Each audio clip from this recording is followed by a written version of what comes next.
Joseph Hastings from Buckeye Grove here with Rivals 100 wide receiver Kojo Antwi.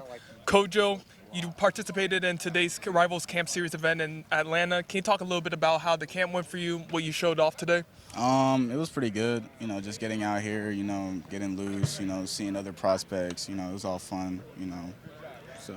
So you demonstrated today why you're one of the top prospects in the nation, specifically in the 2022 class.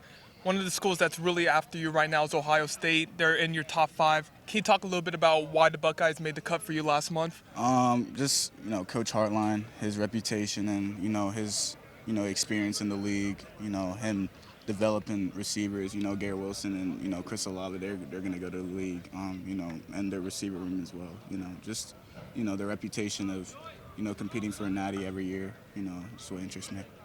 And for Coach Hartline, he's somebody who made it to the highest level, to the NFL, and that's exactly where you want to go, where Right. every wide receiver wants to eventually go. How appealing is it for you to know that this wide receivers coach, that you may potentially end up going to, made it to the highest level? It plays a big factor because he knows what it takes, to get to that level, and I feel like he'll be one of the coaches that can get me to the level that I want to be, and make me a better player and a person. What does Coach Hartline do during your conversations with him, your family's conversation with him that kind of sticks out from the rest of the pack? What's it about his style of recruiting that's really sticking out to you? He's a fun guy. I love talking with him. I love talking with Coach Day as well. Just Coach Hartline. He's just a fun guy to talk to. I can talk to him about anything. Personal stuff. We can talk ball. He loves to talk ball. But just getting on the phone with him is exciting. So. All right, so you mentioned Coach Hartline's one of the reasons why Ohio State made your top 5, and then you also mentioned that stacked wide receiver room. Now, most receivers may be like, that's a little bit too much. Right. They've got too much talent in there. Right. I'm taking it that it's not that big of a hurdle for you in terms of Ohio State's pursuit of you. Right, because the better the room is, the better you're going to be at practice, going up against those guys, learning from those guys, just watching them, and learn from them is, what I value. So they obviously have a stacked wide receiver room now. They're looking to continue it. They have Caleb Burton, Keon Grace committed right now. And I talked to Caleb Burton, Kevin Noon actually did here last week, and he said that he's recruiting you, him and Keon. What are they saying to you? What's their pitch to you? They're just telling me, come be great, come be one of the few, that can compete for a natty every year. I talk with Keon, every week, Caleb as well. They're pretty cool guys, but. Are there any other commits in Ohio State's 2022 class that you're speaking with as well besides Keon and Caleb? CJ, Hicks, Deshaun as well, those two. And what do you think about the 2022 class that Ohio State's putting together right now? Across all services, it's number 1 in the nation. What are your thoughts on what they've put together? They have a stacked group right now, and they're going to plan on, I think they're going to plan on, bringing in some other, studs as well. They're going to finish top 3 in the 22. So. Yep, they're definitely on track for that. And, a bunch of the commits are going to be visiting the first weekend of June. You're not. You're going to be visiting June 18th to the 20th. Right. All right, so what is it about this visit that you're looking forward to the most? What are you hoping to kind of take away from it? I think, just meeting coaches in person, just getting a feel for, the environment I could potentially be at, and, seeing how Columbus is as a whole, and just meeting some of the teammates. Some of the players that play over there, and seeing how they like it as well. Absolutely. And let's take a look besides Ohio State at your top 5 in general. Right. Alabama, Georgia, then State Bulldogs, Texas A&M, and USC. Right. You have official schedule to all of them besides Alabama right now.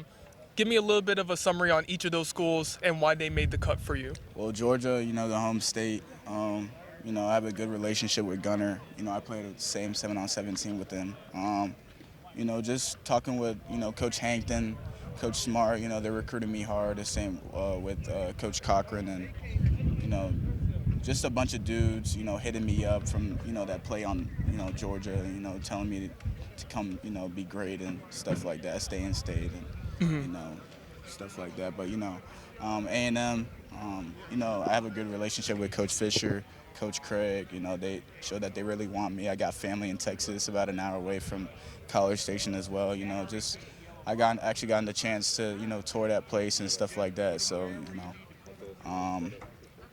USC, it's a change, but they send a receiver to the draft every year. Their reputation that they have as well. You know, yeah. And then with Alabama, the last school Alabama. that you haven't scheduled that official to yet. Alabama, they're the best team in the country almost every year. They send a receiver to the draft, more than 1-2 receivers to the draft every year. The reputation they have, the receivers that they had last year and the year before that is crazy. And Bama's Bama. Yeah. So I know the response I'm going to get here. I get no every single time, but I'm going to ask it anyways. Is there a school that's leading amongst all those right there? Not in particular. I don't. There's no team sticking out right now, but All right, so you got that decision July 5th. You're going to have all your officials wrapped up by then. Right. What is it going to take for a program to land Kojo Antwi? What are they going to have to do on that visit over these next couple months to really attract you to the program? Nothing in particular. I think just just recruiting me hard and just keeping that relationship going and the texts and calls like that. I'm just waiting to get on campus and see them in person. That's what I'm really hoping for, because I've been on Zooms and stuff like that, so I've seen everything. Just time to get on visits and see what they're about. While we're on the topic of looking ahead to the future, I want you to give out your 2021 projections. Which schools do you believe will be in the top 4, the college football playoff, and which school do you envision winning it all? Sorry for putting you on the spot there. It's going to be tough this year because, there's, powerhouse teams coming in with new quarterbacks, so, they're uncertain on how, teams will be. But I think Ohio State, obviously, Bama, I'm going to say A&M at 4, and then 3 is going to be Oklahoma or Clemson. Good stuff, man. Kojo, we greatly appreciate your time today. For Buckeye Grove, this is Joseph Hastings. Thank you all for tuning in today. Thanks for watching. Be sure to click on that subscribe button so you don't miss a single thing, and come visit us over at buckeyegrove.com for all the best Ohio State information on the web.